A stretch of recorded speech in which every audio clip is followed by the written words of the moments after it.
Boa tarde a todos.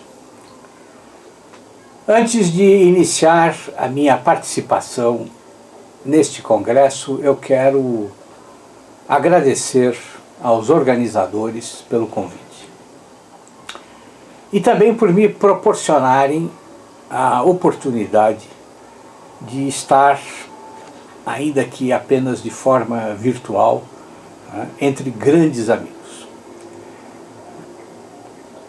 Grande parte dos participantes deste congresso são pessoas pelas quais eu tenho admiração. Tento acompanhar, inclusive, o trabalho de todos e recomendo que, terminado o congresso, vocês façam o mesmo. Os profissionais reunidos aqui, eles têm, dentre outros méritos, o de ir na contramão do senso comum, de ir na contramão dos chavões que são disseminados pelas faculdades de letras de todo o país.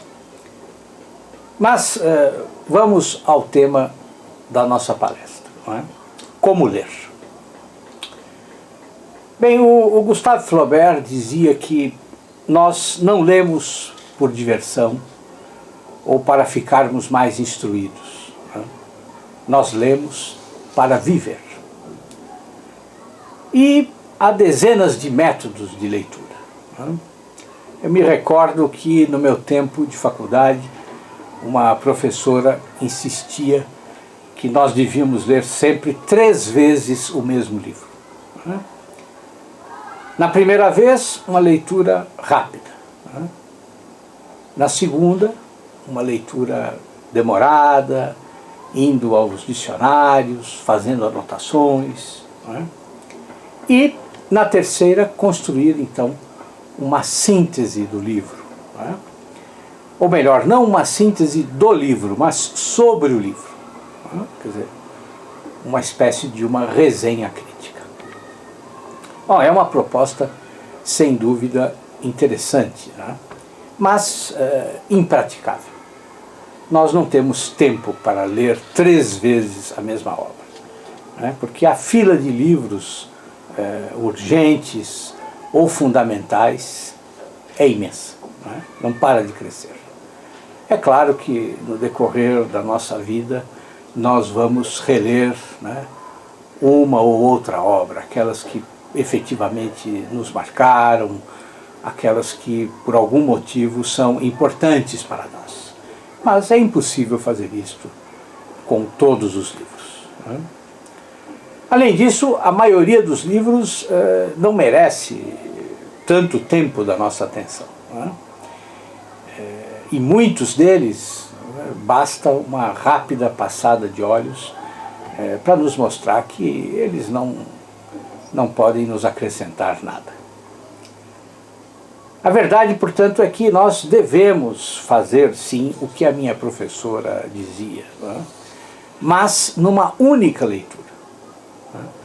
Nós devemos ser aquele tipo de leitor que lê com o lápis na mão, atentos ao que a obra fala, ao que as imagens expressam, atentos até mesmo ao som das palavras. Por quê? Porque muitos escritores conseguiram criar um estilo que tem uma musicalidade própria, um ritmo próprio. Mas não só.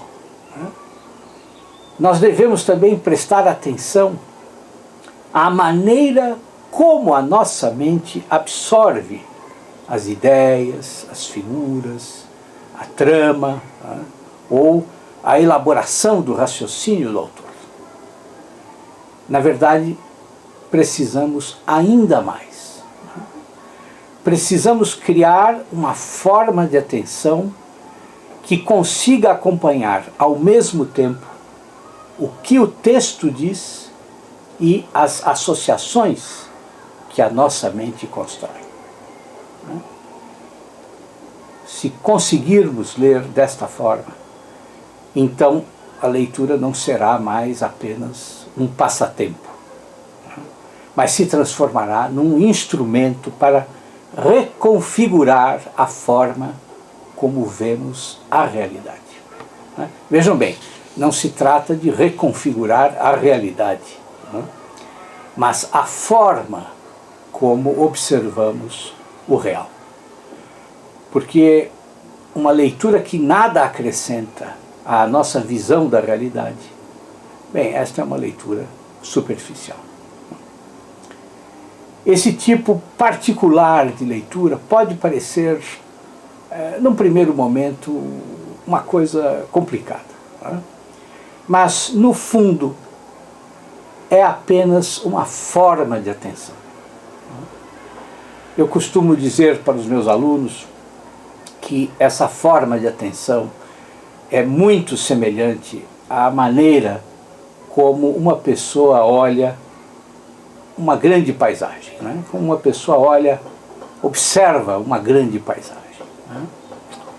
Vamos imaginar que nós estamos viajando e num determinado trecho da estrada nós decidimos parar para observar a paisagem. Então, lá longe nós temos a linha do horizonte, onde o sol começa a se pôr. Mas, enquanto nós observamos a linha do horizonte, tudo chama a nossa atenção. O olhar dessa pessoa que admira a paisagem pode estar concentrado no ponto mais distante. Mas os seus olhos, a sua atenção, capta tudo ao seu redor. Todo o vasto terreno que separa o observador do ponto em que o seu olhar se concentra, tudo é captado pela atenção. Enquanto ele observa a linha do horizonte, os sentidos todos estão em atividade. O olhar capta as formas do relevo, as variações da luz, o movimento ou a ausência de nuvens, a cor do céu, as sombras que o sol cria. Mas o corpo inteiro do observador vê. Na verdade, o corpo inteiro do observador lê a paisagem.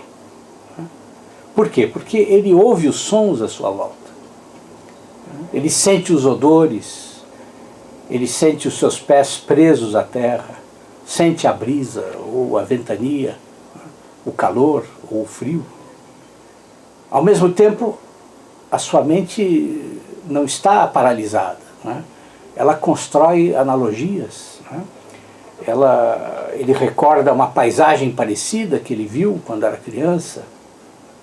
Ele compara o que o seu olhar capta, o que os seus sentidos captam com outras realidades, ou com cenas que ele apenas imaginou, ou viu no cinema, na televisão. Enfim, há toda uma gama de sentimentos que o observador experimenta.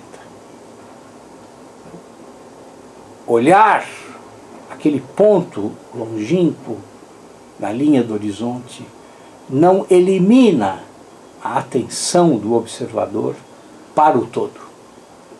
Ao contrário, todas as atenções, maiores ou menores, se completam numa atenção única.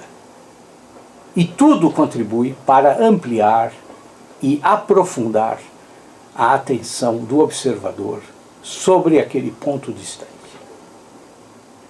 No futuro, quando essa pessoa, esse observador, esse viajante, recordar esse momento e quando verbalizá-lo, quando narrar para outras pessoas este momento da sua viagem, ele certamente não vai falar apenas sobre o ponto longínquo no horizonte, mas narrará um conjunto de elementos, um conjunto no qual talvez o ponto no horizonte seja apenas a questão menos importante. A intensidade da rememoração, né, da lembrança, corresponderá exatamente à atenção que o observador concedeu não só ao ponto distante, né, mas a todos os elementos. Esse é o olhar de quem lê, né, de quem lê verdadeiramente e não apenas passa os olhos sobre os signos gravados na página. Essa é a atenção de quem lê não apenas para passar o tempo, mas para amadurecer a inteligência, para aprimorar sua forma de pensar e também sua própria vida. Uma leitura feita assim fecunda a vida, gera em nós qualidades novas ou desperta qualidades que nós imaginávamos não ter.